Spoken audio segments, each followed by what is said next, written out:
Hey y'all, Scott here. Sonic the Hedgehog on the Sega Genesis. One of the most iconic video games of all time, no doubt, but many have considered it to have aged poorly. Now, in terms of my opinion of it, just a warning, I grew up with the game, so I'm biased. Before there were septum piercings, playing Sonic the Hedgehog was the only way to lash out at your parents. You have to take their word for it that he's a hedgehog. Like, if you saw this thing crawling towards you on the street, I doubt the first thing you shout is, "Someone get this hedgehog away from me!" His attitude-riddled, fast-paced nature was the perfect combatant to Nintendo's Mario. That's actually the entirety of the reason behind Sonic's conception. Sega wasn't lighting the world on fire with their Master System and their then mascot Alex Kidd. They needed something bolder, something newer. A company-wide character design contest was held to find the perfect new face for Sega.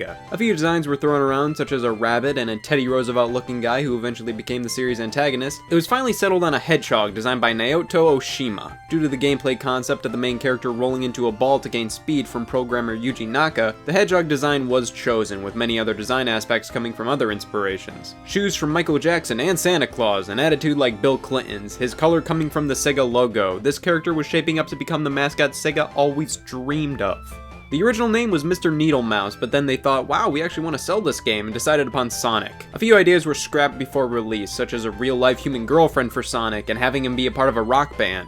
Also, the design of Sonic himself was altered a bit to be more appealing to American audiences. Just look at the Japanese and American designs. They're similar, but have a few differences here and there. After releasing on June 23rd, 1991, Sega decided to get even more aggressive, as they knew what they had was definitely more than enough to combat Nintendo. The Genesis received a price drop and got Sonic the Hedgehog bundled in, and that's when everything really started to heat up. Sonic was already doing well before being bundled with the system, but afterwards, it was almost impossible to own a Genesis without Sonic. The speed and attitude of the game fit right in with the 90s, and Sonic the Hedgehog became one of the most iconic video games and characters of all time. This was the first game that I ever truly owned. My cousin gave me his hand-me-down Sega Genesis Model 2 with a copy of Sonic. Here's the Model 1, which is the only one I have nowadays, and plus I think the design is way cooler. High-definition graphics, yeah, keep telling yourself that. And now a bit of history between me and the entirety of the Sonic franchise. I really like Sonic 1, but I could never get past Marble Zone. I still played the game a lot, but never got far. I ended up getting two more Genesis games, Ms. Pac-Man and Sonic 2. Same thing with Sonic 1, couldn't get past Chemical Plant. I know sex with me has definitely decreased in value after that little tidbit. Once I got a GameCube, I got the Sonic Mega Collection, which I loved. I adore little bonus features and extras, and Mega Collection had loads of these, in addition to the two games I played a lot, and others like Sonic 3, Sonic & Knuckles, Spinball, Mean Bean Machine, and even 3D Blast. I oddly have a lot of nostalgia for 3D Blast, and I have trouble sleeping to this very day because of it. And that was it in terms of Sonic for me. Never played the 3D games during this era. Haven't played Adventure, or at least enough of it. I played like 5 minutes of it and didn't really like it. I haven't played Adventure 2, I haven't played Heroes, I haven't played— HA! I saw loads of trailers for Sonic Unleashed before it came out, and I thought it looked amazing. I got it for Christmas 2008, and it was okay. I don't think it deserves all the hate it gets, but I think it was just okay. I thought Sonic Colors was alright too. I just haven't played a ton of it and thought there were too many 2D sections for my liking. I like 2D Sonic, but modern Sonic in 2D isn't the most fun to control. I like modern Sonic way more in 3D. But man, Generations was great. Not just based on nostalgia, not just because it brings back old levels, but because the game is fun. Classic Sonic's fun, modern Sonic's fun. It's not perfect, but I thought it was a really good game. I haven't played Lost World or— HA! Mania just came out, and oh my, oh me, it's a good game. I recently beat Sonic CD, and I must say it's the epitome of a mixed bag for me. At its best, it's the best. At its worst, it's the worst. Eloquently putted. So yeah, you could consider me a fan of the Sonic games, unanimously considered good. Which at that point makes me more of a fan of just good games in general. Well, today, let's take a look back at the very first Sonic the Hedgehog. And no, we're not playing the excellent Christian Whitehead port on mobile, which is outstanding, and they should totally let him remaster Sonic 3 and Knuckles and also bring the port to consoles and PC. We're not playing the version on GBA, which has numerous frame rate problems, screen crunch, and slowdown. Ew. No, we're playing the Genesis original, black box and all. Jesus! Lucky shot. I hate re-releases like this. This, Player's Choice, Greatest Hits, Platinum Hits, they can all piss themselves in the dick. They're just an eyesore. Why does Player's Choice have to be yellow? Why? Actually, we're playing the version on Sonic's Ultimate Genesis Collection, sorry for the cock tease. Let's finally dive into this. Sonic the Hedgehog for Sega Genesis. Sonic 1 is split up into 6 zones, with 3 acts each and one final zone, which is basically just a final boss battle. The third act in a zone is generally the most difficult and lengthy, while also including a boss fight with Dr. Robotnik/Eggman/I refuse to know anymore, who has taken all the woodland creatures and turned them into robots, which you obviously refuse to have any of. Now, Sonic controls well, pretty standard for a platformer to be honest, which is good, everything feels fine. You can only damage enemies in your ball form, which is most prominent opponent while jumping, and Sonic of course can go much faster than your average mascot, which is the main selling point of the game. Why else would they name him Sonic instead of Smokey the Hedgehog? It's because this sucker can go fast if the level allows for it. There are springs and loop-de-loops set up all over the place to help you gain momentum, and gaining speed in Sonic is a nice reward after some tricky platforming, which is what Sonic primarily comprises of.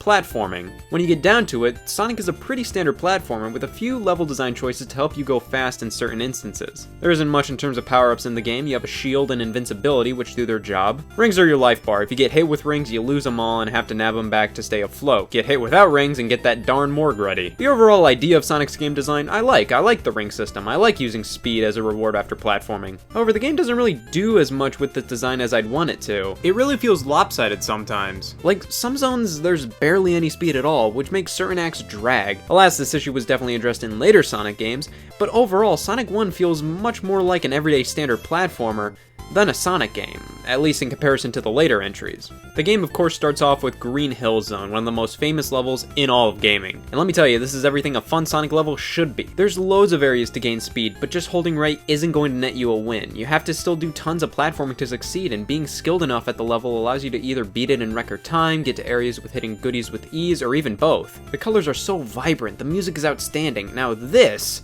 is a Sonic. Rest of the game reeks, or at least the next zone. Marble Zone is the reason why menopause will reign supreme by 2040, and I'll let you in on some insider information. That isn't good. I could do this big analytical take on why this level blows, but I don't have to.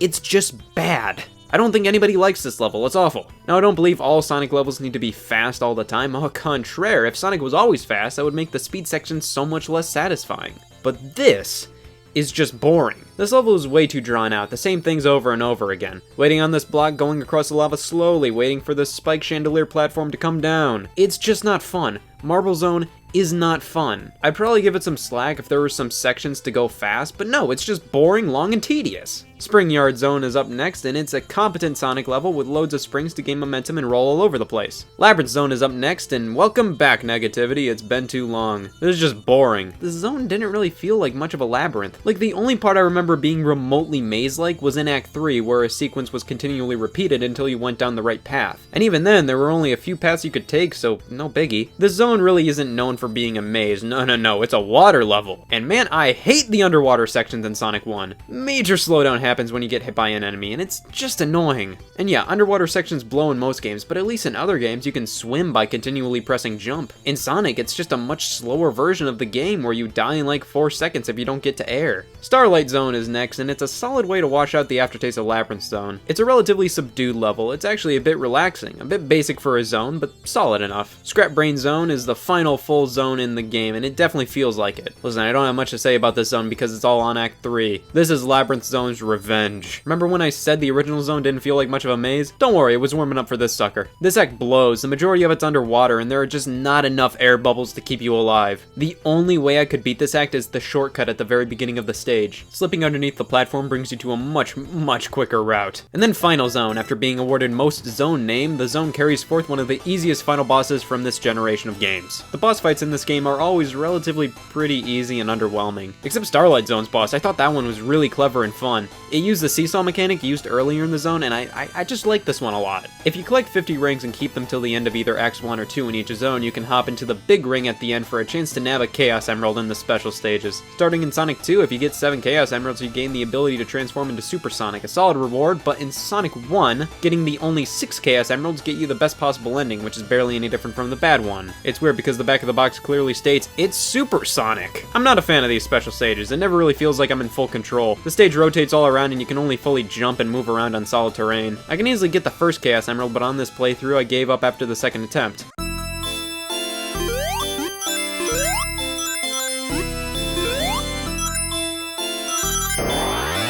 No thank you. You know how I said the rest of the game reeks after Green Hill Zone? Let's evaluate that statement. Those 16 syllables make it seem as if I'm dogging all over Starlight Zone and Spring Yard Zone. No, those are okay stages. I don't think as highly of them because everything after Green Hill looks drab. Like, the first level hit you hard with color and saturation, and the rest of the game goes for this darker color palette and not as many detailed environments. And I don't know, I think a lot more color and variety in zone themes would have helped out tremendously. Specifically zone themes, like what is this? But the soundtrack, I don't have to linger on this, it's amazing. It's one of the defining and best soundtracks of the 16-bit generation. It's fantastic. This game is hard, but a good handful of times, it's just unfair. How was I supposed to know this was a bottomless pit? How was I supposed to know this platform was immediately gonna fly away this fast? How did I die? It didn't even touch me! A lot of Sonic's gameplay is based around trial and error, which I think is kind of a lazy design choice. Instead of designing something in a way to alert players of what's to come if they want to do something a little racy, just let them die, they'll figure it out that way. That would be okay in some regards if the game had a save feature or at the very least had a password system, but you're supposed to beat Sonic all in one go if you want to be pure about it. You can enter a level select code at the title screen, but come on, that's not how you beat the game. I think the game could have really benefited from a password feature. Games with saves were still in their infancy back then, so I can kind of understand the lack of a battery save option, but come on, a password would have been lovely. And that's the entirety of Sonic the Hedgehog on the Sega Genesis. When you get down to it, the game is short. Now it does take around 2 hours or so on the first playthrough, however I have to say,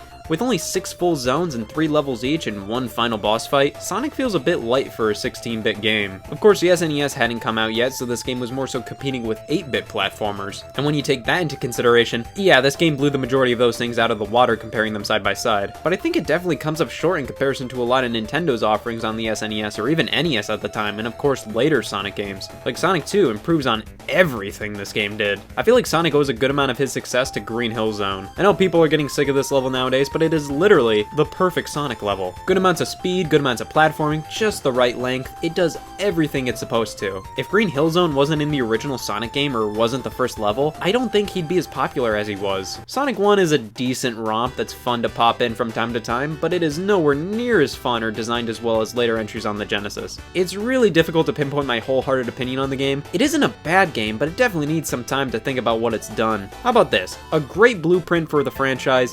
Not that great of a game though. If you want to start somewhere, I'd recommend Sonic 2. This game has way too many parts that are simply frustrating, boring, or not fun in comparison to later games. However, I still have a fondness for this game. Nowadays, Sonic is known for, look how fucking stupid he looks. But Sonic 1 deserves to be recognized as a landmark title in gaming history. Through all of its only 6 zones, easy boss fights, unfair challenges, enemy placement and design, stupid dumb and stupid special stages, I think I actually hate this game. Yeah, this game actually reeks. Son of a bitch, I'm so lucky!